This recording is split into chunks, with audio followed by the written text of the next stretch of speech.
Bismillahirrahmanirrahim. Assalamualaikum warahmatullahi wabarakatuh.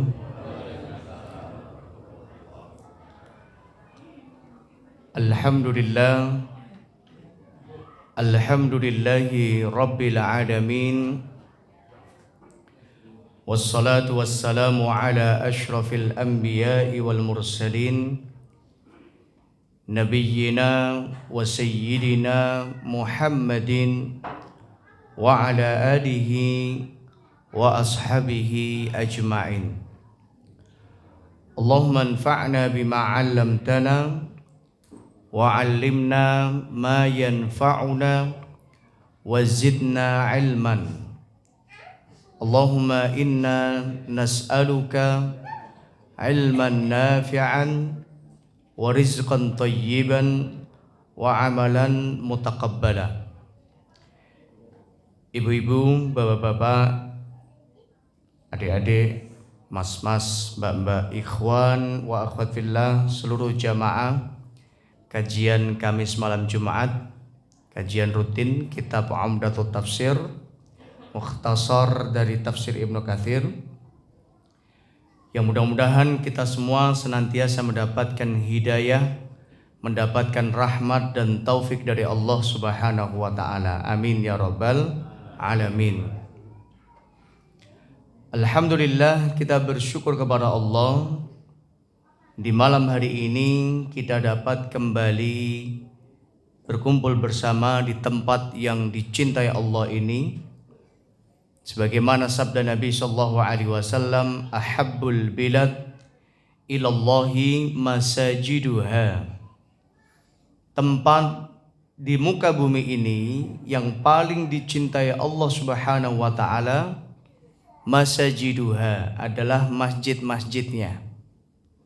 Oleh karena itu, sebagaimana kita cinta dengan masjid, kita senang di masjid, kita merasa nyaman untuk duduk di masjid dan berlama-lama di masjid, mudah-mudahan ini menjadi pertanda bahwasanya kita termasuk hamba-hamba yang dicintai Allah Subhanahu wa taala. Amin ya rabbal alamin.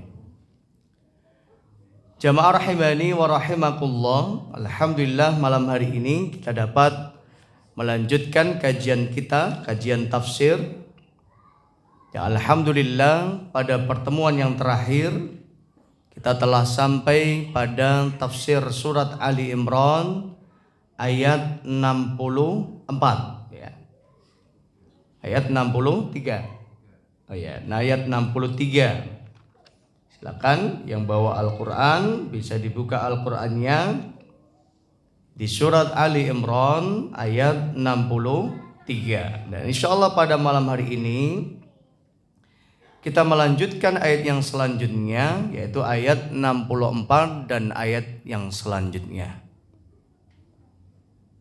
Namun sebelum kita mulai, silakan yang depannya kosong bisa diisi terlebih dahulu, supaya nanti yang datang terlambat bisa mengisi bagian dalam masjid, tidak duduk di luar masjid. Monggo Mas Eko bisa maju, insya Allah aman, saya nggak nyokot. Silakan Mas Rauf dan yang lain bisa mengisi yang depan dulu.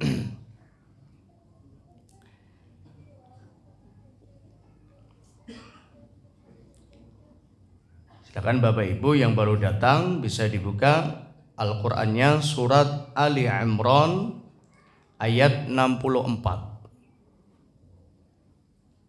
Dan sebelum kita mulai, mari kita awali dan buka kajian kita pada malam hari ini dengan kita membaca basmalah. Bismillahirrahmanirrahim. Kita berdoa memohon kepada Allah, semoga apa yang kita kaji, apa yang kita pelajari pada malam hari ini menjadi ilmu yang manfaat, ilmu yang barokah untuk diri kita, untuk keluarga kita, dan untuk seluruh kaum muslimin. Amin ya rabbal alamin. Bapak Ibu seluruh jamaah rahimani wa rahimakumullah, kita masuk pada ayat 64. Ayat ini Bapak Ibu adalah ayat untuk bagaimana kita mengajak ahlul kitab atau orang-orang Yahudi dan orang-orang Nasrani untuk mereka kembali kepada keyakinan yang benar. Keyakinan yang benar adalah keyakinan menjadikan Allah Subhanahu wa taala satu-satunya Tuhan yang disembah. Kenapa? Karena orang Yahudi mereka punya keyakinan bahwasanya Uzair atau Nabi Uzair adalah anaknya Allah yang juga mereka jadikan sebagai Tuhannya. Wa qala al-yahud annal Uzair ibn Allah, bahwasanya Nabi Uzair adalah anaknya Allah. Nah, ini adalah ucapan kekafiran. Begitu pula orang-orang Nasrani, mereka meyakini bahwasanya Nabi Isa juga adalah anaknya Allah. Wa qala al-masih, ya, mereka mengatakan bahwa Nabi Isa alaihissalatu wassalam adalah anaknya Allah. Dan ini adalah penyimpangan di dalam beragama, penyimpangan di dalam akidah. Karena akidah yang benar adalah akidah tauhid yang mengajak manusia menyembah hanya kepada Wahidul Ahad, satu-satunya yang berhak untuk disembah, yaitu tidak lain adalah Allah Subhanahu wa ta'ala. Dan ini akidah adalah akidah seluruh para nabi dan rasul.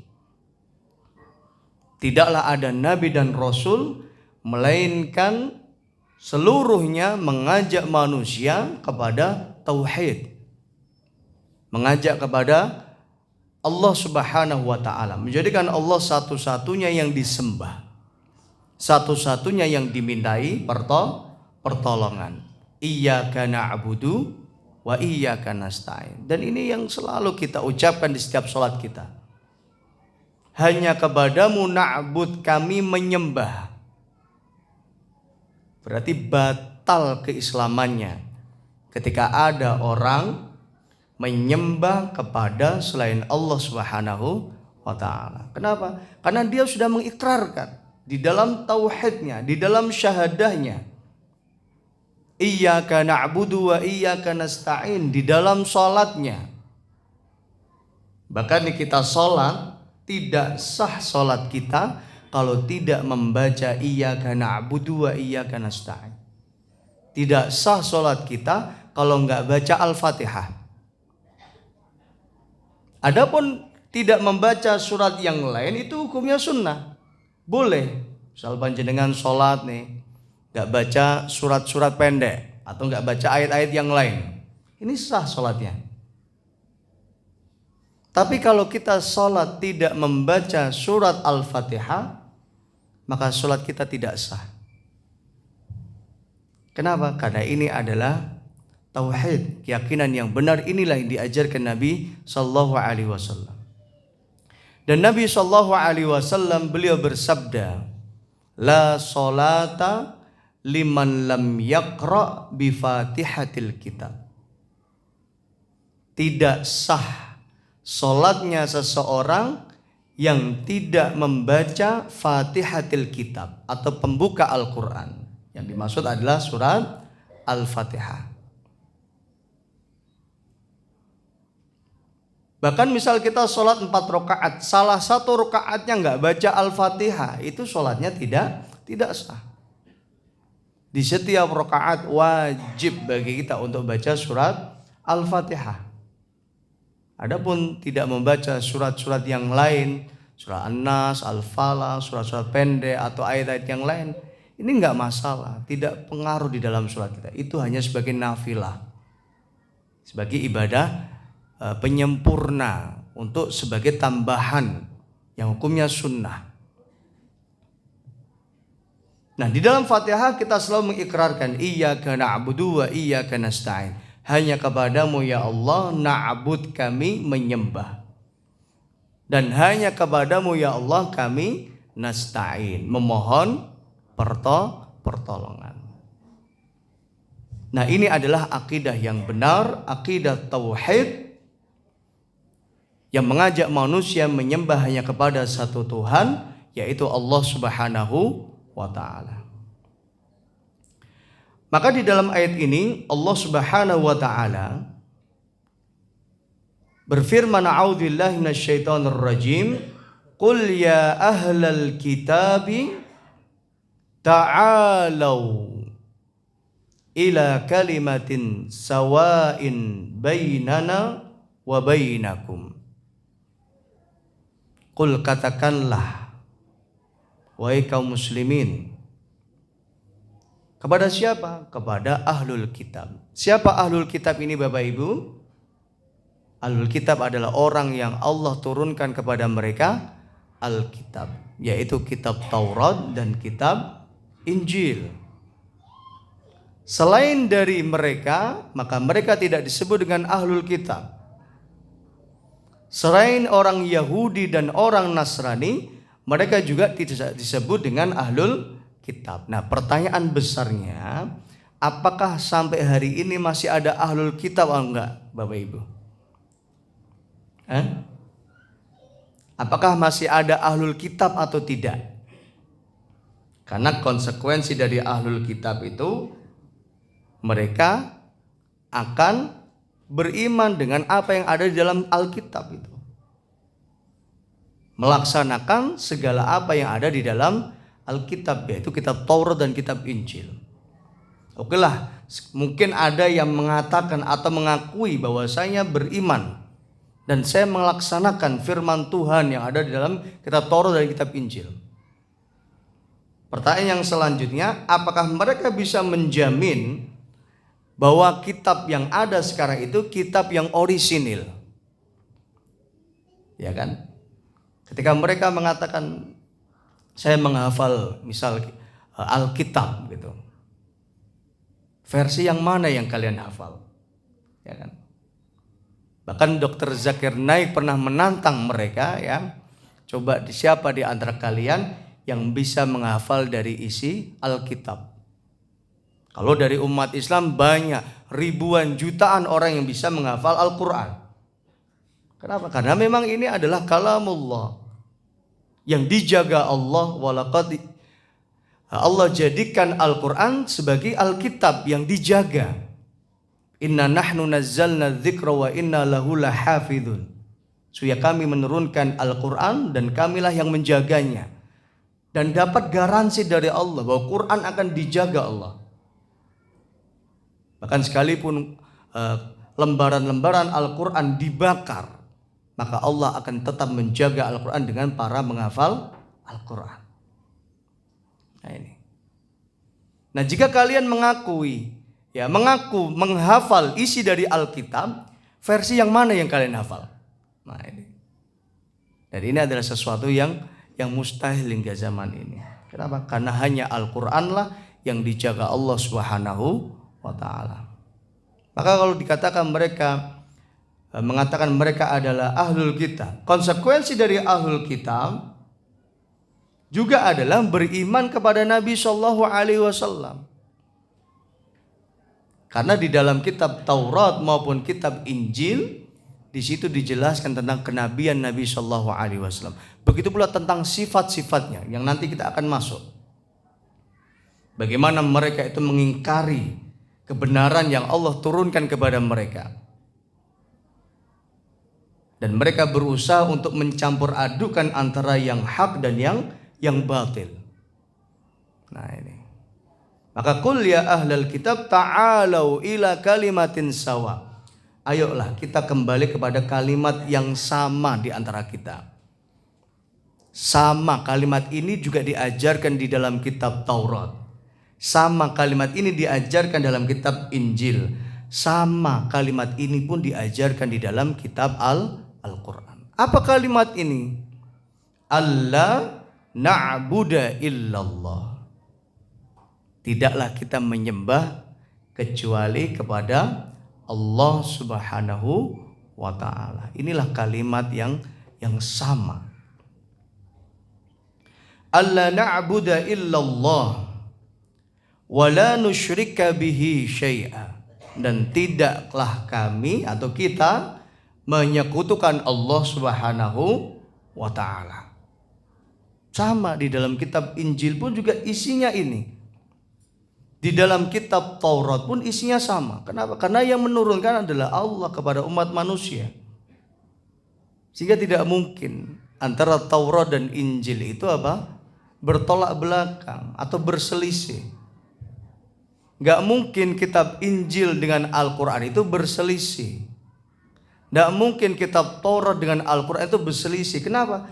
Karena yang membuatnya sama, yaitu Allah Subhanahu wa ta'ala. Alla na'budu illallah wa la nusyrika bihi syai'a. Nah, ini adalah kalimat yang disepakati di dalam 3 Alkitab. Tidaklah kita menyembah kecuali hanya kepada Allah dan tidak menyekutukan dengan sesuatu apapun.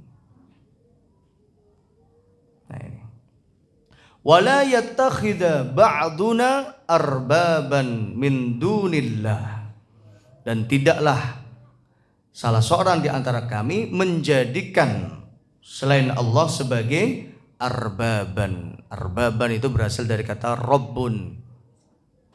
Ya, menjadikan selain Allah sebagai Tuhan yang disembah. Fa in tawallau faqulu ishhadu bi anna muslimun.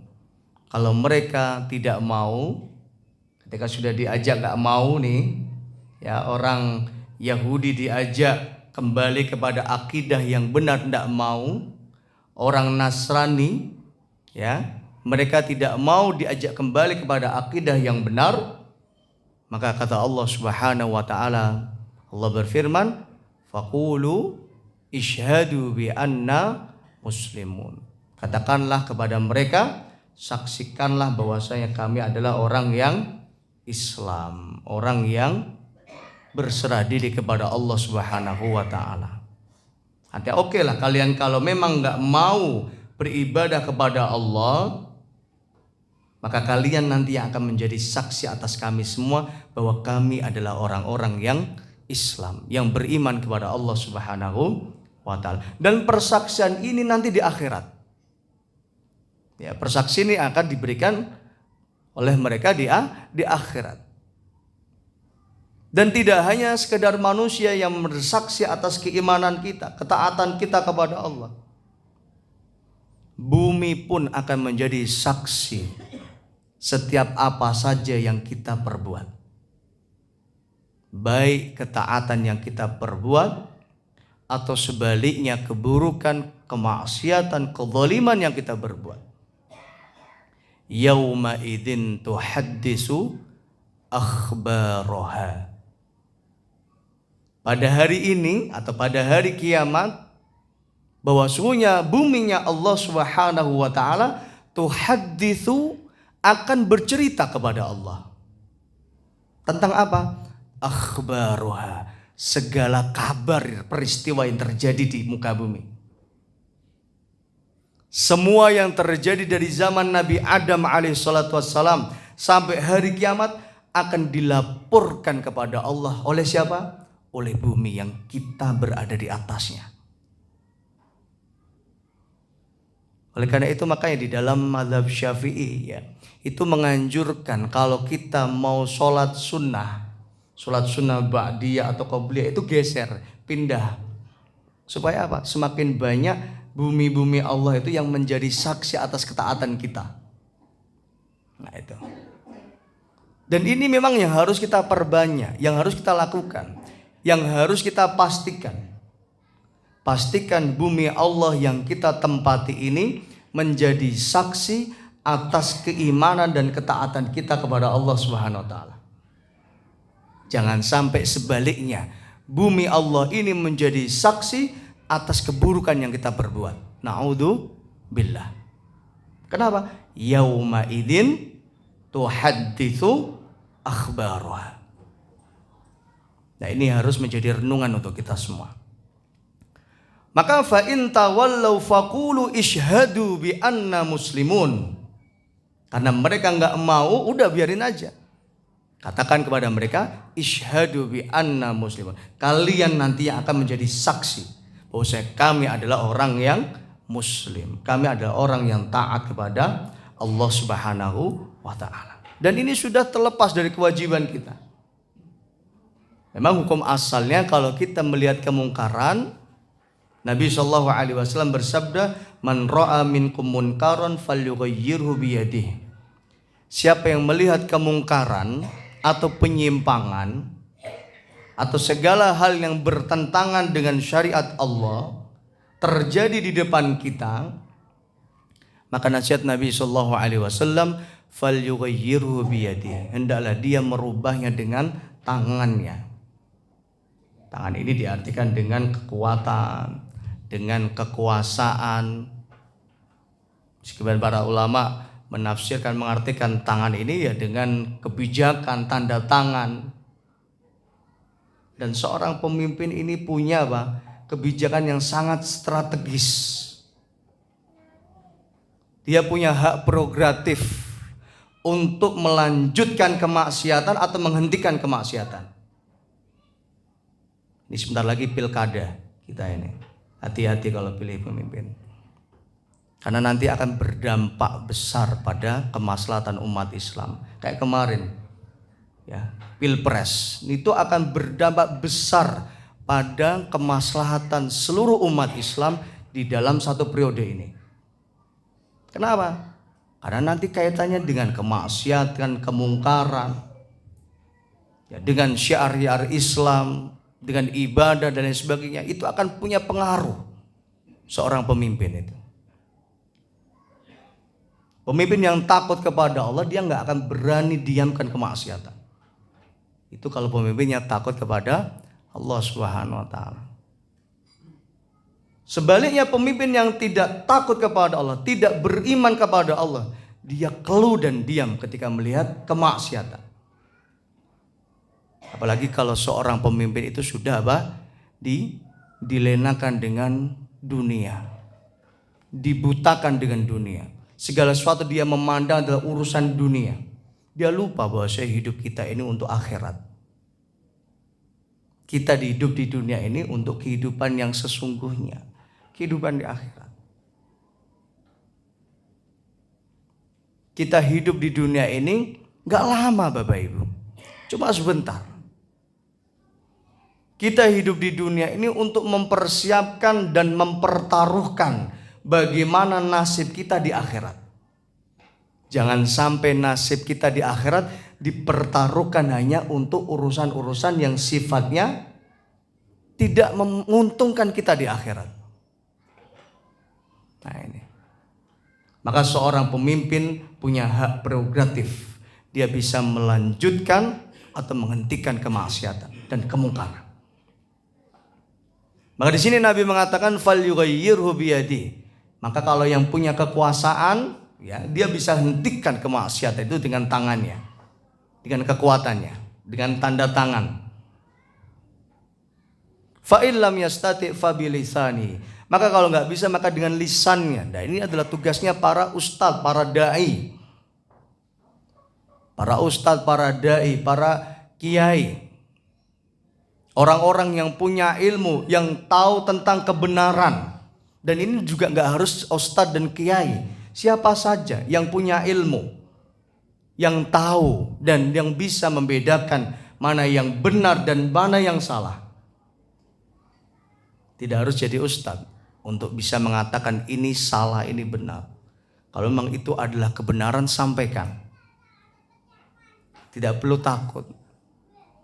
Kenapa? Selama kita berada di jalan yang benar, maka insya Allah Allah lah yang akan memberikan pertolongan dan keselamatan. Wallahu waliyul mu'minin. Allah adalah walinya orang yang beriman. Allah pelindungnya orang yang beriman. Kalau kita benar, kenapa takut? Selama kita berada di jalan yang benar, selama yang kita lakukan tidak menyimpang, maka tidak ada yang perlu kita takuti. Biasanya orang takut itu orang yang berbuat salah. Yang takut itu orang yang salah. Kalau benar, jangan takut. Sampaikan yang benar itu benar, Yang salah itu salah. Dan ini adalah doa Nabi Shallallahu Alaihi Wasallam. Nabi itu selalu berdoa, Allahumma arinal haqqa haqqa warzuqna tiba'ah wa arinal batila batila warzuqna jtinabah. Ya Allah, arinal haqqa haqqa, tampakkan dan tunjukkanlah kepada kami yang benar itu benar. Warzuqna tiba'ah, dan berikanlah kami rizki, kemampuan untuk bisa mengikuti kebenaran. Nah, ini kita berada di zaman yang penuh dengan fitnah, Bapak Ibu. Umat Islam bikin bingung tentang yang benar dan yang salah. Bahkan tidak beberapa hari yang mengagetkan kita, muncul pelarangan memakai jilbab bagi paskibra, ya. Nah, ini apa? Ini bertentangan dengan hak asasi manusia. Dan tidak hanya hak asasi manusia, ini haknya Allah, Bapak Ibu. Ini bukan haknya manusia sebenarnya. Ini haknya Allah untuk mengatur manusia pakai jilbab atau enggak, itu Allah yang punya aturan. Lantas apa kepentingan manusia untuk mengatur manusia untuk tidak taat kepada Allah? Nah, ini kan sesuatu yang batil. Beberapa hari yang lalu juga kita diramaikan dengan sebuah wacana, mudah-mudahan tidak jadi, tentang dilegalkannya pembagian kondom, ya kan, di sekolah-sekolah. Sudah dengar belum, Bapak Ibu? Nah, apakah kita diam yang seperti ini? Enggak boleh. Nah, ini pemimpin ini kalau diam, ini zalimnya dunia akhirat, ya kan? Maka pemimpin itu punya kebijakan yang sangat strategis untuk membiarkan kemaksiatan atau diamkan kemaksiatan. Hentikan kemaksiatan. Maka Nabi itu selalu berdoa, Allahumma arinal haqqa haqqa warzuqna tiba'ah. Ya Allah, jangan sampai kita ini bingung dengan kebenaran. Di zaman yang penuh fitnah ini, jangan sampai anak kita ini ragu dengan kebenaran yang kita yakini selama ini. Jilbab selama hukumnya wajib, titik, nggak ada koma. Dan itu harus diyakini bagi setiap wanita muslimah. Nggak boleh dengan alasan apapun melepaskan jilbab. Ini ngapunten ya, agak keras dikit kayaknya nih. Wa arinal batila batila warzuqna jtinabah. Ya Allah, tunjukkanlah kepada kami yang batil itu batil, yang salah-salah. Jangan sampai umat Islam kita punya anak ragu, meragukan kesalahan. Oh, iki gak apa-apa iki ya.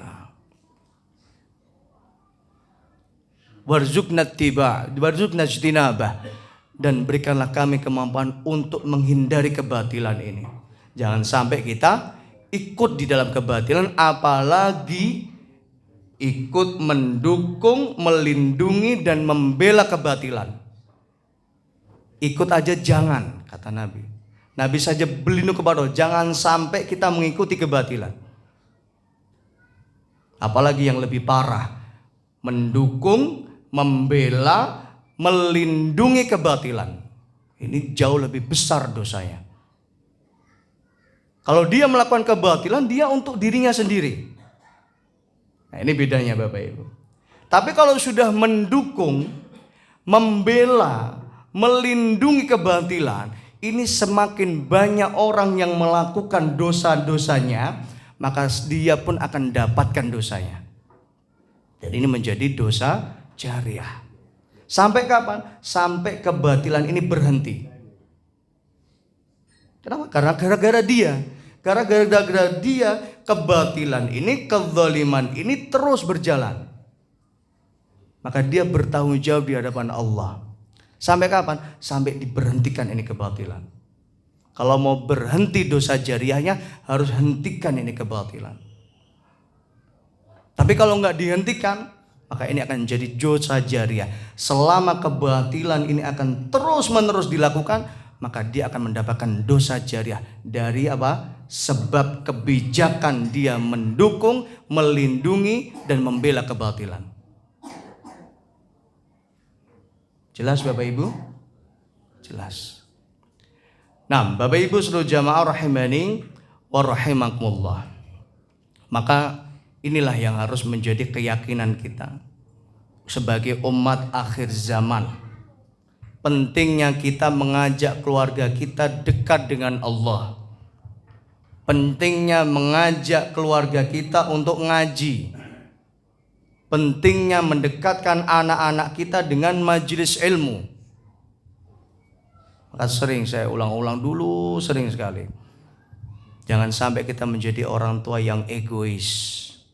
Jangan jadi suami yang egois. Jangan jadi istri yang egois. Kalau ngaji ajak pasangannya ngaji. Kalau ngaji ajak anak-anak yang ngaji. Supaya apa? Supaya yang faham dengan agama itu enggak hanya kita. Supaya yang ngerti syariat, yang ngerti yang benar dan yang salah, yang bisa membedakan yang benar dan yang salah itu tidak hanya kita yang sudah ngaji. Anak kita itu punya hak, mereka harus kita ajak ngaji Bapak Ibu. Kita punya istri itu diajak ngaji supaya yang faham nggak hanya kita. Kita butuh istri yang faham agama. Kita butuh suami yang ngerti agama. Jangan-jangan yang faham agama hanya kita. Suaminya nggak ngerti agama. Nah, ini akan menjadi malapetaka, musibah dalam rumah tangga. Apalagi hidup di akhir zaman. Pentingnya kita membentengi akidah keluarga kita dengan akidah yang benar. Pentingnya membentengi keluarga kita dengan keyakinan yang benar, tauhid yang benar, berislam yang benar. Ya kan? Jangan berislam itu ikut-ikutan. Ntar kalau berislamnya ikut-ikutan, itu kan kemarin lagi rame itu apa? Makoli apa? Siapa namanya? Itu. Dan anehnya ada yang mengikuti gitu. Bukan Gus, siapa itu? Bos siapa namanya? Mama apa? Siapa? Itu. Ya Allah gitu. Dan anehnya ada yang ikut gitu. Nah, inilah pentingnya apa? Kita harus bisa membedakan yang benar dan yang salah. Apalagi hidup di persimpangan. Kita ini berada di persimpangan antara yang benar dan yang salah. Maka kalau kita tidak punya prinsip yang kuat, bisa ikut-ikutan. Kalau nggak punya pegangan yang kuat, kita bisa apa? Terseret arus. Kalau kita nggak kuat keyakinan kita akan terbawa arus dan sulit untuk kembali kalau sudah ke sana. Maka termasuk yang penting juga Bapak Ibu, berkumpullah dengan lingkungan yang baik. Circle lingkungan yang baik ini sangat penting. As-sahibus sahib. Nah, dalam peribahasa orang Arab mengatakan as-sahib, sahib itu apa? Teman, itu sahib. Sahib itu menarik. Namanya teman itu bisa menarik kita. Bisa menarik dalam kebaikan-kebaikan, bisa menarik kepada keburukan. Tergantung lingkungan kita. Kalau kita punya lingkungan yang baik, insya Allah kita akan terbawa di dalam kebaikan-kebaikan. Dan termotivasi untuk terus-menerus melakukan kebaikan-kebaikan. Sebaliknya kalau kita punya lingkungan yang gak baik, sehari, 2 hari dia bisa mungkin bertahan. Lama-kelamaan dia akan terbawa arus. Kalau tidak punya dasar keimanan tauhid yang kuat. Nah, Bapak Ibu seluruh jamaah rahimani wa rahimakumullah. Kita melanjutkan ayat yang selanjutnya. Ayat 65. Ayat 65 ini ayat yang bercerita di zaman Nabi SAW ada tali ulur kepentingan dan saling mengaku. Jadi orang-orang Yahudi itu mengaku bahwa Nabi Ibrahim adalah beragama Yahudi. Begitu pula orang Nasrani, mereka mengaku bahwa Nabi Ibrahim itu beragama Nasrani. Jadi di dalam dua agama ini, Nabi Ibrahim adalah seorang nabi yang memang ditokohkan. Begitu pula ditokohkan di dalam agama Islam. Maka mereka punya kepentingan. Nah, ini kepentingan dalam dakwah juga. Ketika mereka berhasil meyakinkan masyarakat Mekah, masyarakat Madinah bahwa Ibrahim ini pengikut agama Yahudi, maka ini sangat memudahkan orang-orang Yahudi mengajak penduduk Madinah untuk beragama Yahudi. Ya kan? Begitu pula ketika orang Nasrani berhasil meyakinkan orang Madinah bahwa Nabi Ibrahim ini beragama Nasrani, maka ini termasuk kepentingan besar untuk mereka, untuk memudahkan mereka mengajak orang-orang beragama Nasrani. Jadi ini nggak jauh beda di zaman sekarang. Ketika ada seorang tokoh A mendukung si A, ya kan? Ini sangat mudah untuk bisa mempengaruhi masyarakat. Oh, ini kiai ini mendukung si A. Kenapa kalian tidak mau mendukung? Kenapa kalian nggak mau masuk agama Yahudi? Sedangkan Ibrahim ini agamanya Yahudi. Ya, hampir seperti itulah, hampir mirip. Maka di sini Allah Subhanahu wa taala mengingatkan. A'udzubillahi minasyaitonirrajim. Ya ahlul kitab.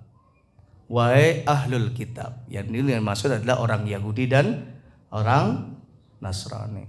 Lima tuhajjuna fi Ibrahim. Kenapa kalian mempermasalahkan, memperselisihkan terhadap Ibrahim? Wa ma unzilatit Taurat wal Injil illa min ba'dihi.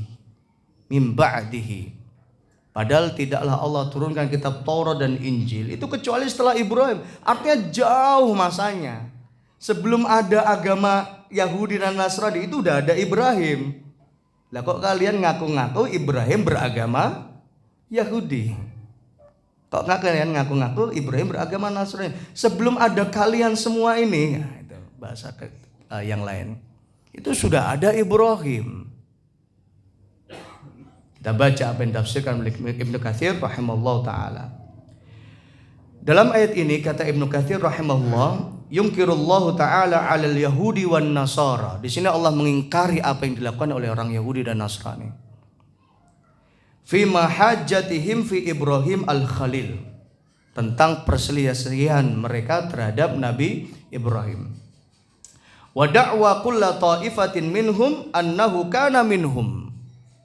Dan masing-masing setiap kelompok atau setiap golongan, baik golongan orang Yahudi maupun golongan orang Nasrani, mereka mengaku-ngaku bahwasanya Ibrahim dari golongan mereka.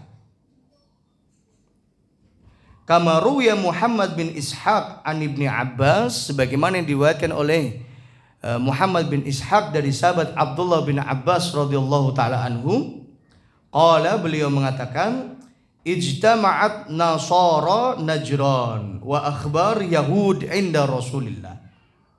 Jadi suatu saat kata sahabat Abdullah bin Abbas, siapa Abdullah bin Abbas Bapak Ibu? Siapa beliau? Keponakannya Nabi, putra dari pamannya Nabi yang bernama Abdullah bin Abbas. Berarti anaknya sopo? Anaknya Abbas. Abbas siapa? Farhad Abbas. Hah? Anwar Abbas. Abbas siapa Bapak Ibu?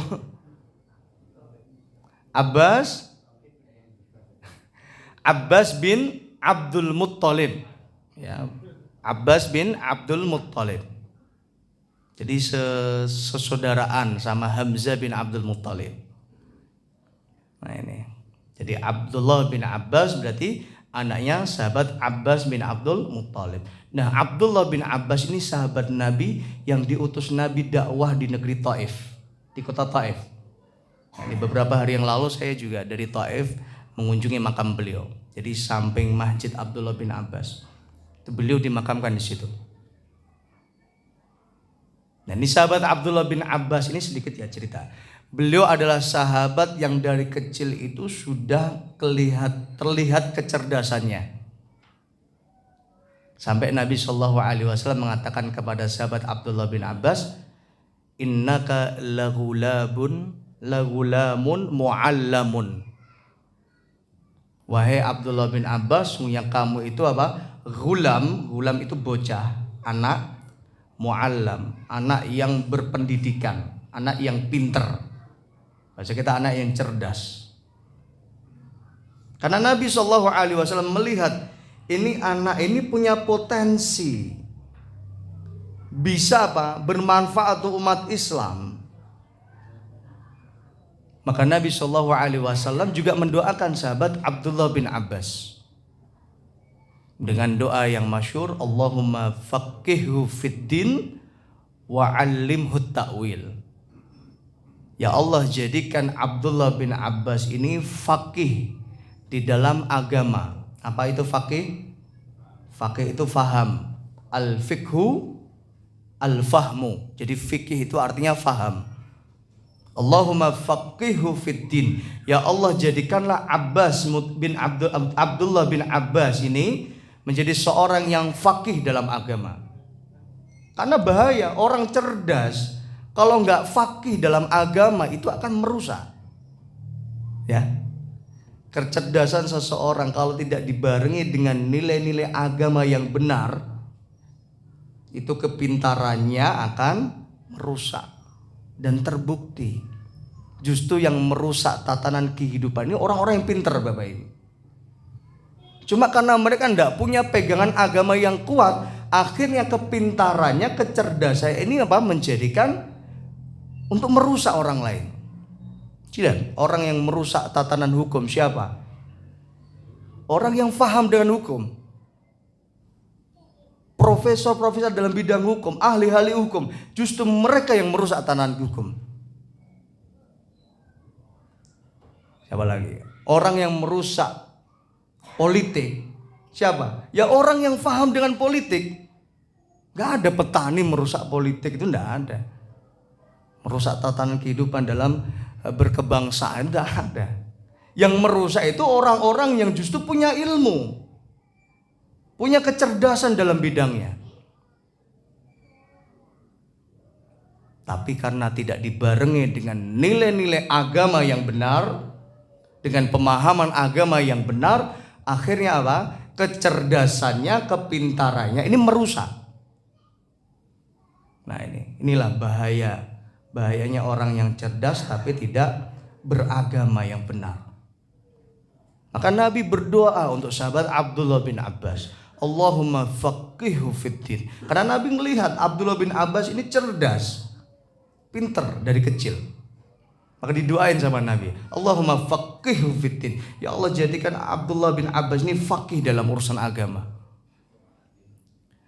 Wa 'allimhu ta'wil, dan ajarkanlah dia at-ta'wil, yaitu tafsir Al-Quran. Sehingga nantinya sahabat Abdullah bin Abbas inilah yang menjadi rujukan para sahabat di dalam menafsirkan Al-Quran. Jadi seluruh sahabat itu ketika mau ingin tahu isi dari tafsir Al-Quran, mereka datang kepada sahabat Abdullah bin Abbas radhiyallahu ta'ala setelah wafatnya Nabi sallallahu alaihi wasallam. Dan bapaknya ini Abbas bin Abdul Muttalib ini juga terkenal dengan kesalehannya, dengan doa yang mustajabah. Maka ketika Nabi Shallallahu Alaihi Wasallam wafat, itu sahabat itu ketika ada hajat, ada kebutuhan, ada doa yang ingin disampaikan kepada Allah, mereka bertawasulnya kepada sahabat Abbas bin Abdul Muttalib. Tidak datang ke makam Nabi mereka. Ya, beda dengan umat zaman sekarang gitu. Ya kan, kalau adanya hajat datang ke makam fulan bin fulan. Itu enggak dilakukan oleh para sahabat, Bapak Ibu. Sahabat ketika Madinah saat itu paceklik, ya, kemarau, tidak turun hujan, lama enggak turun hujan. Mereka itu bertawasul ya kepada sahabat Abbas bin Abdul Muttalib, bukan kepada Nabi. Karena apa? Karena Nabi sudah wafat. Seandainya bertawasul kepada orang yang sudah meninggal itu diperbolehkan, maka sahabat udah datang ke makam Nabi itu. Ya Nabi, ini hujan ini Madinah lama ini nggak turun hujan, ya kan? Tapi ternyata enggak. Para sahabat enggak melakukan itu.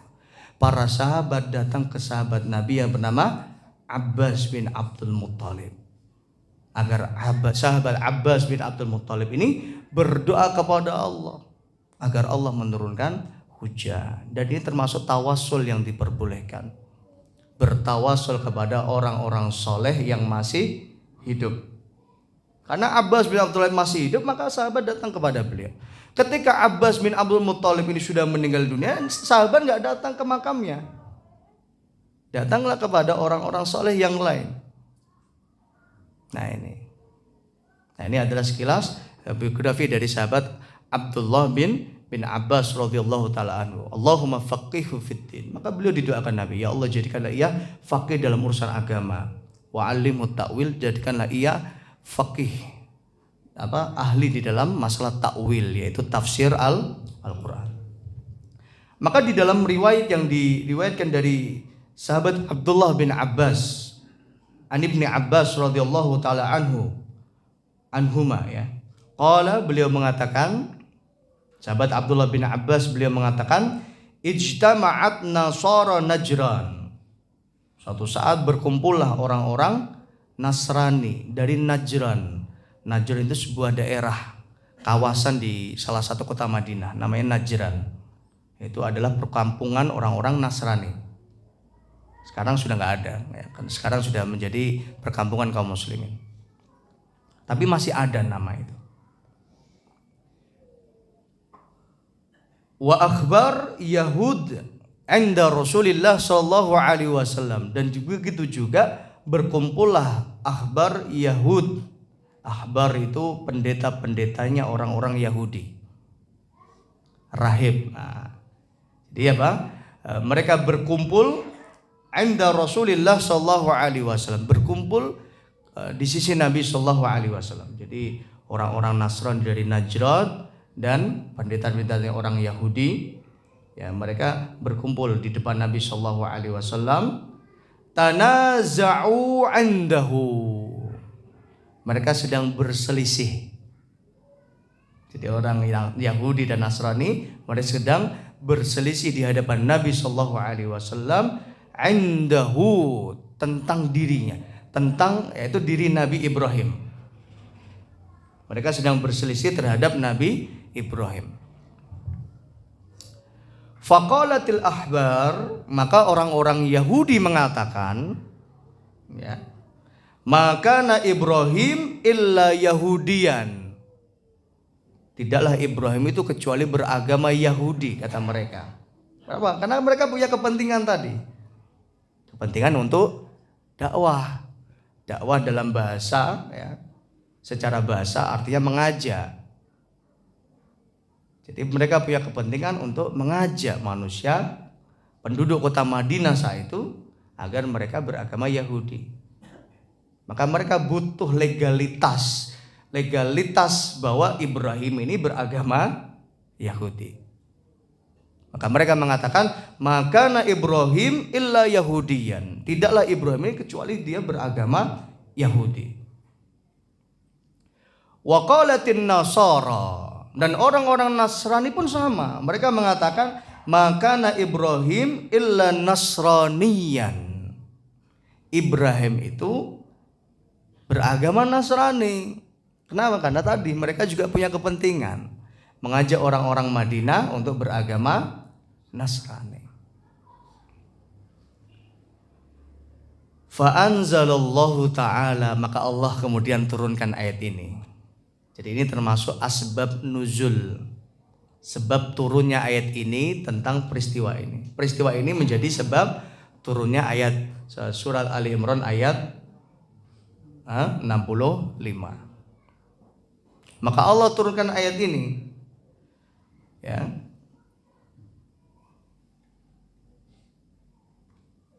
Lebih tepatnya nanti dijelaskan di dalam ayat 67. Tapi nanti insya Allah. Ya ahlal kitab lima tuhajjuna fi Ibrahim. Ahlul kitab, kenapa kalian berselisih tentang Ibrahim? Wa ma unzilatit Taurat wal Injil illa min ba'dihi. Tidaklah Allah turunkan kitab Taurat dan Injil kecuali setelah Ibrahim. Jauh-jauh waktu sebelum adanya Taurat Injil itu udah ada Ibrahim. Kalau memang Ibrahim ini beragama Yahudi, harusnya adanya setelah turunnya kitab Injil, kitab Taurat.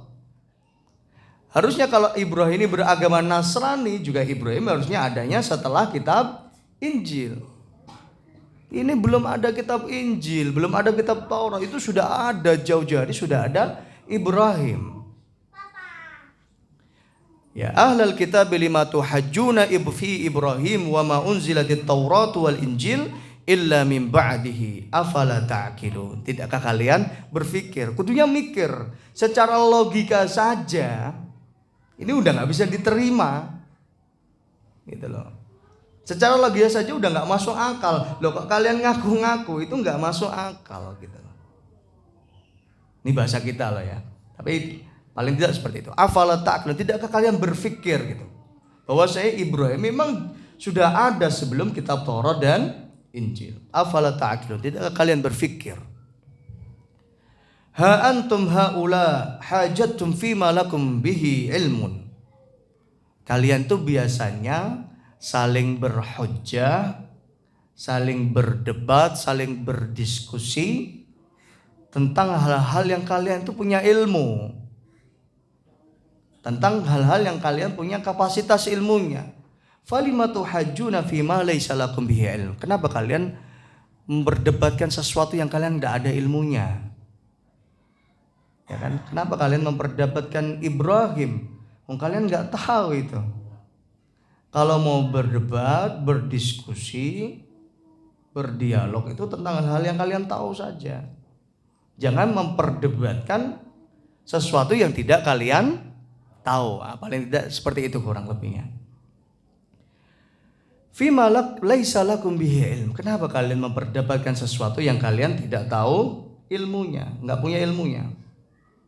Wallahu ya'lamu wa antum la ta'lamun. Allah itu yang tahu tentang Ibrahim, itu yang tahu siapa? Allah. Allah yang tahu. Wa antum la ta'lam. Kalian tidak tahu. Maka tidak usah saling mengakui, saling klaim, ya, saling klaim, saling mengakui bahwa Ibrahim Yahudi, Ibrahim Nasrani. Gak usah. Wallahu ya'lam wa antum la ta'lamun. Allah itu yang tahu, kalian tidak tahu. Maka nggak usah saling klaim. Kalau nggak tahu jangan saling klaim. Gitu. Maka di sini dijawab oleh Allah di dalam ayat 67. Maka na Ibrahimu Yahudiyan. Ibrahim itu tidak beragama Yahudi. Wala Nasraniyan. Ibrahim itu juga tidak beragama Nasrani. Sekalipun sampai hari ini mereka masih punya kepentingan itu, ya kan? Dan menggunakan nama-nama mereka dengan nama-nama Nabi Ibrahim, Abraham, ya, itu Ibrahim aslinya itu.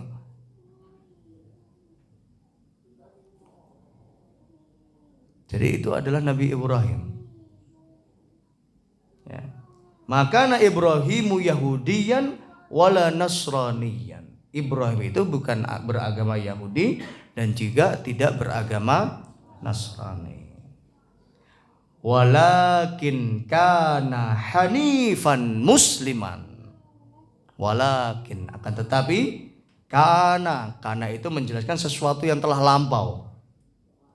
Kana, sesuatu yang sudah berlalu. Akan tetapi Ibrahim itu, ya, karena ini kan ayat ini diturunkan di zaman siapa? Nabi Muhammad SAW. Kan tapi Ibrahim itu dulu itu, di zaman dulu itu, sebelum ada kalian semuanya, kana walakin kana hanifan musliman. Tapi Ibrahim itu beragama hanifan, agama yang lurus. Musliman, beragama Muslim. agama Islam. Jadi agama yang dibawa ya oleh para nabi dan rasul, muaranya adalah agama Islam, mengajak manusia untuk menyerahkan dirinya kepada Allah. Istaslama yastaslimu istislaman wa musliman. Istaslama yastaslimu istislaman wa musliman, atau aslama yuslimu islaman, berserah diri kepada siapa? Kepada Allah sang pencipta alam semesta. Namanya udah berserah diri, ya udah terserah. Terserah Allah yang ngatur. Kalau kita diatur ke sini ya harus nurut ke sini. Kalau kita diatur ke sini ya harus nurut ke sini. Tidak boleh membantah, tidak boleh memperdebatkan sesuatu yang telah ditetapkan Allah Subhanahu wa taala. Dan inilah yang sebenar-benarnya berislam itu. Kalau udah Allah perintahkan sholat, ya sholat. Tidak usah diperdebatkan. Kenapa harus sholat? Kenapa kok sholat subuh itu 2 rakaat? Kenapa kok zuhur 4 rakaat? Kenapa kok asar 4 rakaat? Kenapa kok kita harus haji? Kenapa harus umroh? Kenapa kok sa'i itu dari sofa ke marwah? Kenapa kok enggak dari marwah ke sofa aja? Nah, ya. Karena itu syariat. Kenapa kok tawaf itu dari kanan ke kiri? Kenapa kok enggak dari kiri ke kanan? Nah, ini pertanyaan-pertanyaan ini adalah pertanyaan yang tidak bermanfaat. Dan pertanyaan ini sesuatu yang tidak perlu disampaikan. Kenapa? Karena sudah ditutup pintu perdebatan tentang keislaman, itu sudah nggak ada perdebatan. Namanya saja Muslim. Muslim itu berserah diri kepada Allah. Namanya orang udah berserah diri, mau dia apa-apain juga akan taat dengan Allah Subhanahu wa taala. Disuruh sholat ya sholat, puasa ya puasa, zakat ya zakat, haji ya haji. Gitu. Tidak memperdebatkan apa saja yang diperintahkan Allah Subhanahu wa taala. Dan melaksanakan dengan sebenar-benarnya syariat Islam. Udkhulu fis silmi kafah. Masuklah kalian ke dalam Islam kafah, secara totalitas. Secara entek-entekan bahasanya sekarang itu. Jangan setengah-setengah. Secara totalitas. Jangan setengah-setengah di dalam berislam. Apalagi dipilih-pilih, ya kan? Dipilih sing enak, ya. Syariat sing ora enak moh. Ya kan? Karena kita Islam itu tidak prasmanan, ya kan? Yang pernah saya sampaikan. Prasmanan itu dipilih menu-menu yang disenangi. Sing ora seneng ora diambil. Maka udkhulu fis silmi kafah. Maka kalau orang mengaku sebagai orang yang Islam, Muslim, maka konsekuensi keislamannya adalah dia tunduk dan patuh, berserah diri dengan segala ketetapan dan apa saja yang diputuskan oleh Allah Subhanahu wa taala. Dan ini nyambungnya nanti dengan rukun iman yang keenam. Al-imanu bil qadri khairihi wa syarrihi. Beriman dengan takdir-takdirnya Allah Subhanahu wa taala. Orang yang beragama Islam, orang Muslim, orang yang beriman, dia itu terserah Allah mau mentakdirkan atas dirinya apa saja, terserah Allah. Ini namanya Muslim. Dan setiap yang ditakdirkan Allah atas dirinya, orang yang beriman itu selalu meyakini itulah yang terbaik dari Allah Subhanahu wa taala. Ajaban li amril muslim. Kata Nabi sallallahu alaihi wasallam, sungguh Allah itu takjub dengan seorang muslim. Ya, bahasanya muslim. Allah takjub dengan orang yang muslim, orang yang berserah diri. In asabahu dharra, ya, syakar. Apabila ia mendapatkan kenikmatan-kenikmatan, dia selalu bersyukur kepada Allah. Dan apabila ia mendapatkan kesulitan-kesulitan, dan dia juga selalu kembali kepada Allah.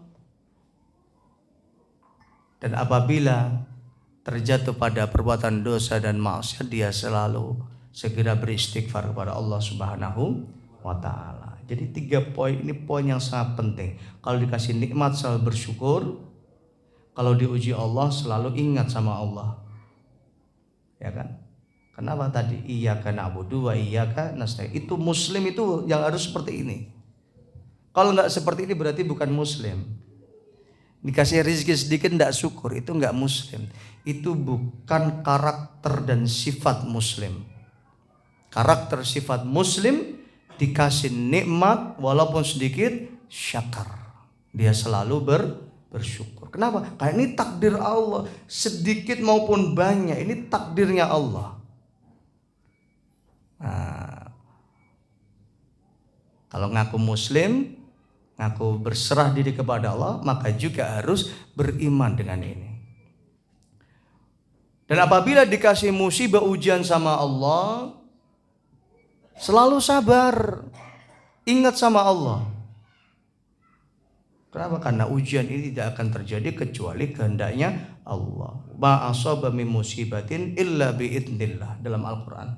Tidaklah terjadi musibah kecuali dengan izin Allah. Kalau terjadi musibah berarti Allah mengizinkan. Dan musibah bagi orang yang beriman, 1 penggugur dosa, 2 ladang pahala, 3 mengangkat derajatnya di sisi Allah. Tidak ada orang yang istimewa itu yang gak diuji Allah. Nabi dan Rasul itu tidak ada yang gak diuji Allah. Lawang Nabi Rasul aja diuji Allah. Kita manusia biasa kok gak mau diuji Allah. Apalagi cita-citanya pengen masuk surga, pengen naik kelas harus ujian. Orang malu ujian kok pengen munggah, kan gitu. Di sekolahan aja kan gitu. Nah orang melu ujian ya ora munggah. Nak pengen munggah ya mesti kudu melu ujian. Maka kalau kita ndak mau dikasih ujian sama Allah, ya kita nggak bakal naik kelas. Nggak bisa naik kelas kita. Naik kelas itu nanti semakin tinggi keimanannya, itu semakin berat ujiannya. Ujian TK sama SD itu beda gak? Sulit mana? Sulit SD. Ujian SD sampai SMP, mana yang sulit? SMP. Ujian SMP sama SMA, mana yang sulit? SMA. Ujian SMA sama ujian skripsi S1, mana yang sulit? S1. S2, mana yang sulit? S2. S2 sama S3, mana yang sulit? S3. Jadi semakin tinggi semakin sulit ujiannya. Lah kok pengen tinggi tapi pengennya ujiannya sing gampang. Itu sesuatu yang nggak mungkin, sesuatu yang mustahil. Ini secara logika saja nggak masuk gitu. Kalau pengen naik kelas, pengen tinggi derajatnya, ya ujiannya semakin besar. Dan penghuni surga itu mereka orang yang lulus ujian-ujian. Dari ujian-ujian yang terkecil, sedang, kemudian sampai ujian yang terberat. Alam Al-Quran Allah ingatkan kita. Am hasibtum an tadkhulul jannah. Apakah kalian akan masuk surga? Apakah kalian sudah mendele, sudah yakin bakal masuk surga? Walamma ya'tikum masalul ladina min qablikum. Sementara kalian belum diuji sebagaimana ujian-ujian yang Allah berikan kepada orang-orang sebelum kalian. Massatuhumud dharra, massatuhumul ba'sa wadh-dharra wa zulzilu hatta yaqula ar-rasul wal ladina amanu mata nasrullah ala inna nasrullahi qarib. Ayat ini harus menjadi pengingat bagi diri kita. Umat ini juga harus ingat dengan ayat ini. Am hasibtum an tadkhulul jannah. Apakah kalian akan masuk surga? Walamma ya'tikum masalul ladina min qablikum. Sementara kalian belum diuji Allah sebagaimana ujian-ujian yang berat yang Allah berikan kepada umat sebelum kalian. Massatuhumul ba'sa wadh-dharra. Mereka diuji Allah dengan kelaparan, dengan kesulitan-kesulitan. Wazulzilu, digoncang buminya sama Allah.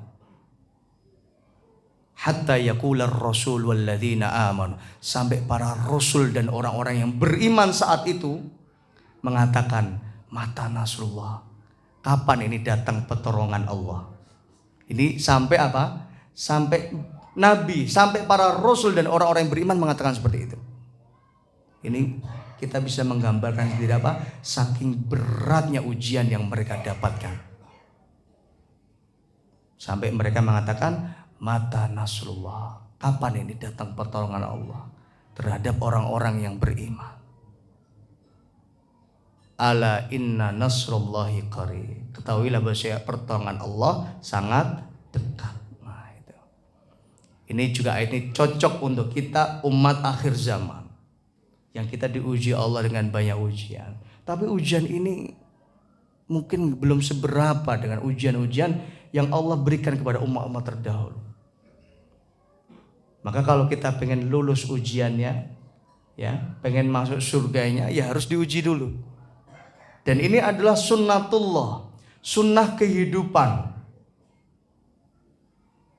Ya, maka bersyukurlah ketika kita diuji Allah.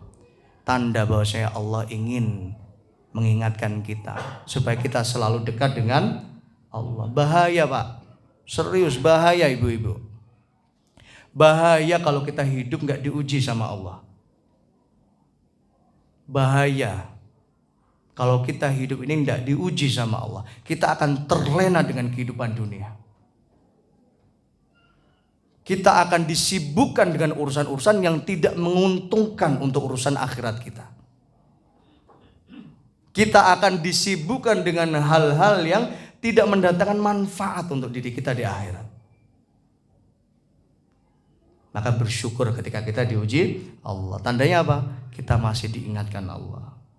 Jangan sampai kita termasuk orang yang gak diuji Allah. Karena orang yang gak dikasih ujian sama Allah, mereka itulah orang yang diberikan istidraj, yang dibiarkan terus-menerus dalam kemaksiatannya. Supaya apa? Supaya azabnya di akhirat semakin pedih. Nah ini tadi ya, kalau mau lulus ujian, mau lulus harus ikut ujian. Semakin tinggi keimanannya, semakin berat ujiannya. Apalagi cita-citanya kita pengen masuk surga, maka surga itu pun diperoleh dengan berbagai macam rintangan. Terakhir Nabi Shallallahu Alaihi Wasallam beliau bersabda, khuffatil jannatu bil makarih. Jadi surga Allah itu diselimuti atau ditutupi dengan segala sesuatu yang makarih, segala sesuatu yang dibenci manusia, sesuatu yang sulit untuk didapatkan, ujian, cobaan, tapi nanti ujungnya ke surga. Sebaliknya neraka itu diselimuti dengan segala kesenangan-kesenangan dunia. Kenapa? Itu yang akan menjadikan orang terlena. Beda dengan orang yang diuji, dia ingat dengan Allah. Itulah orang yang beriman. Ya, Bapak Ibu seluruh jamaah rahimani wa rahimakumullah. Wallahu ya'lamu wa antum la ta'lamun. Maka Ibrahim Yahudiyan wala Nasraniyan walakin kana hanifan musliman. Nabi Ibrahim beragama lurus, beragama muslim, ya. Wa makana minal musyrikin. Ibrahim tidak musyrik, tidak menyekutukan Allah Subhanahu wa taala. Saya kira ini Bapak Ibu kajian kita pada malam hari ini. Insyaallah kita lanjutkan pekan depan kajian Kamis malam Jumat. Mudah-mudahan panjenengan kita semua senantiasa disehatkan Allah, diberikan keikhlasan, kesabaran untuk tetap istiqomah di dalam beribadah, dalam beramal salih, di dalam kebaikan-kebaikan, istiqomah di atas jalan yang benar. Amin ya rabbal alamin. Saya kira ini ada yang ingin bertanya, silakan Mas Eko.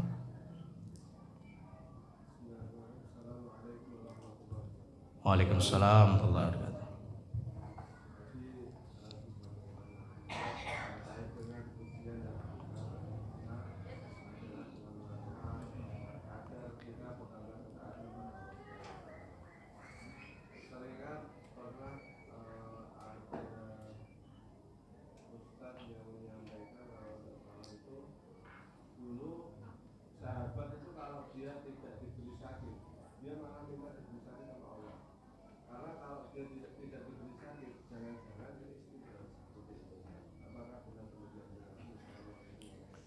Waalaikumsalam. Ustadz, apakah benar riwayat yang mengatakan dulu ada sahabat yang kalau nggak diuji Allah malah minta diuji Allah, kalau nggak sakit minta dikasih sakit? Allah alam, saya nggak tahu. Ya, yang pasti seorang mukmin kalau dikasih kesehatan dia syukuri kesehatannya. Itu pasti itu. Dia gunakan kesehatannya sebagai wasilah untuk beribadah dan beramal soleh. Karena sehat itu penting.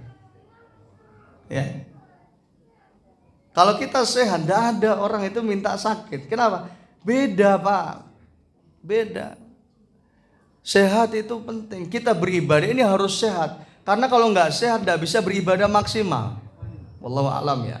Mohon nanti kalau ada bisa dicarikan riwayatnya. Kalau memang itu benar, saya akan rujuk dan kembali kepada tadi yang disampaikan.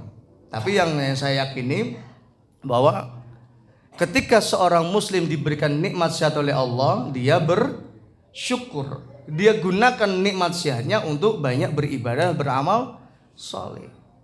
Karena berbeda. Ketika seorang muslim diberikan sakit oleh Allah, maka dia akan dibatasi Allah untuk ibadah-ibadahnya. Sekalipun, nah ini nikmatnya orang yang istiqomah, Bapak Ibu. Saya kasih bocoran. Nabi SAW beliau pernah bersabda ya tentang keistimewaan orang yang istiqomah dalam kebaikan. Ya, orang yang istiqomah di dalam amal solehnya, dalam sholatnya, puasanya, dan lain sebagainya. Tapi kemudian tiba-tiba dia sakit, dikasih sakit sama Allah. Maka kata Nabi SAW, "Idza maridul abdu aw safara, kutiba lahu mislu ma kana alaihi muqiman sahihan." Ini hadis ini menjadi motivasi untuk orang-orang istiqomah. Nabi mengatakan idza maridul abdu, apabila seorang hamba dia sakit, au safar atau dia safar,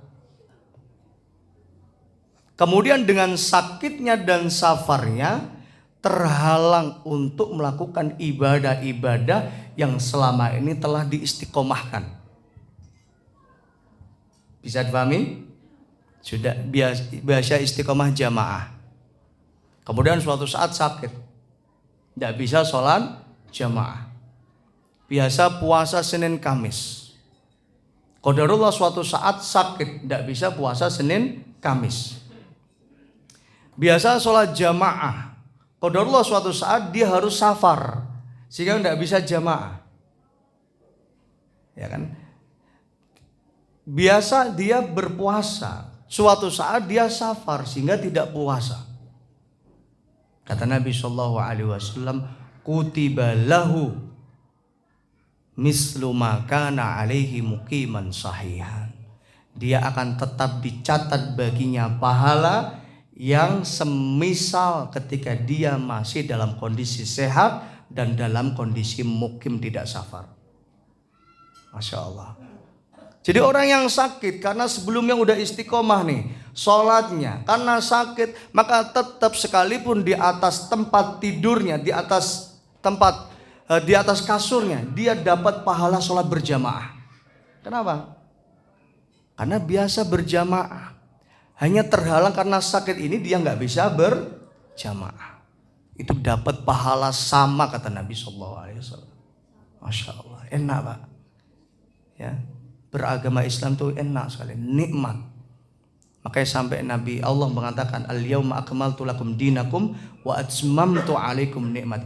Telah aku sempurnakan untuk kalian nikmat-nikmatku. Ini termasuk nikmat yang Allah sempurnakan. Wa raditu lakumul Islam madina. Aku ridho Islam sebagai agama kalian. Sama tadi, ketika orang dia biasa sholat tahajud, biasa puasa, biasa sholat jamaah, qadarullah suatu saat dia safar sehingga menghalangi dirinya untuk tahajud, untuk safar, untuk sholat jamaah. Karena hukum bagi musafir itu nggak ada sholat sunnah. Kenapa? Yang wajib saja dikosor. Ya, jadi tidak ada sholat sunnah bagi musafir. Yang wajib saja bisa dikosor, yang 4 jadi 2. Ini rahmat dari Allah. Sekalipun yang 4 dilakukan 2 rakaat, dia tetap dapat pahala yang sama. Sebagaimana yang biasa dia lakukan ketika tidak safar. Maka kalau kita melakukan sesuatu, jadikan itu sebagai amalan unggulan yang bisa kita istiqomahkan. Karena boleh jadi di suatu saat ketika kita memang tidak bisa mengerjakan karena sakit atau karena safar, maka sampaikan kabar gembira dari Nabi, dia tetap mendapatkan pahala sebagaimana dia dalam kondisi sehat dan dalam kondisi tidak safar. Nah ini Masya Allah. Sehingga kalau sehat maka dia bersyukur digunakan untuk beribadah, beramal saleh. Kalau sakit, ya kan? Kalau sakit bagi orang muslim itu rahmat dari Allah. Kalau sakit tandanya harus istirahat. Di satu sisi Allah mengatakan ittaqullaha haqqa tuqatih. Gitu ya. Ketika khutbah Jumat ini sering kita dengar nih. Para khatib mengatakan ya ayyuhalladzina amanu taqullaha haqqa tuqatih. Apa artinya Bapak Ibu? Bertakwalah kalian kepada Allah haqqa tuqatih, dengan sebenar-benarnya takwa. Dengan tenanan gitu loh. Bahasa yang lain. Kalau ibadah itu tenanan, beriman tenanan, bertakwa tenanan, totalitas. Tapi di sisi yang lain, di ayat yang lain Allah katakan fattaqullaha mastata'tum. Ini sayangnya Allah dengan kita. Di sisi yang lain Allah mengatakan fattaqullaha mastata'tum. Bertakwalah kalian kepada Allah mastata'tum, sesuai dengan kemampuan kalian. Artinya apa? Kalau kita nggak mampu, kita nggak akan dituntut sama Allah. Kenapa? Karena Allah tahu kita mampunya segini, sesuai kemampuan kita. Ya, fattaqullaha mastata'tum. Beribadah kepada Allah sesuai dengan kemampuan kalian. La yukallifullahu nafsan illa wus'aha. Ini rumus. Tidaklah Allah kasih beban kepada seseorang illa wus'aha, kecuali apa yang menjadi kesanggupannya. Kalau tidak sanggup, tidak akan dikasih beban sama Allah. Kalau Allah masih membebani sementara hamba yang nggak sanggup, Allah zalim. Dan ini mustahil bagi Allah. Allah tahu siapa yang mampu, siapa yang tidak mampu. Makanya zakat itu hanya diwajibkan bagi mereka yang kaya, yang mencapai nisab. Tidak ada istilah zakat bagi orang fakir miskin. Kenapa? La yukallifullahu nafsan illa wus'aha. Sampai bahkan zakat fitri di hari raya lebaran. Ya kan? Orang miskin tidak diwajibkan keluarkan zakat fitri. Kenapa? La yukallifullahu nafsan illa wus'aha. Kata Bapak Ibu ya, saya kira ini kajian kita pada malam hari ini menu sudah nunggu ini. Spesial malam hari ini hidangan kita adalah rica-rica bebek. Nah, ini ada jamaah yang bersedekah ya bebek untuk kita semua. Ya, Masya Allah, barakallah, kita ucapkan jazakumullah khairan katsira. Semoga harta yang telah diinfakkan mendapatkan ganti yang jauh lebih besar dari Allah Subhanahu wa taala. Saya kira ini Bapak Ibu, mari kita akhiri dengan kita berdoa. Allahumma anfa'na bima 'allamtana wa 'allimna ma yanfa'una wa zidna ilman. Allahumma inna nas'aluka ilman nafi'an wa rizqan thayyiban wa 'amalan mutaqabbala. Rabbi ighfir lana wa liwalidayna warhamna kama rabbayana shighara. Rabbana atina fid dunya hasanah wa fil akhirati hasanah wa qina 'adzabannar. Wa sallallahu ala nabiyyina Muhammad wa ala alihi wa sahbihi wasallam. Walhamdulillahi rabbil alamin. Mari kita akhiri dengan doa kafaratul majlis. Subhanakallahumma wa bihamdika asyhadu an la ilaha illa anta astaghfiruka wa atubu ilaik. Akhirul kalam. Assalamualaikum warahmatullahi wabarakatuh.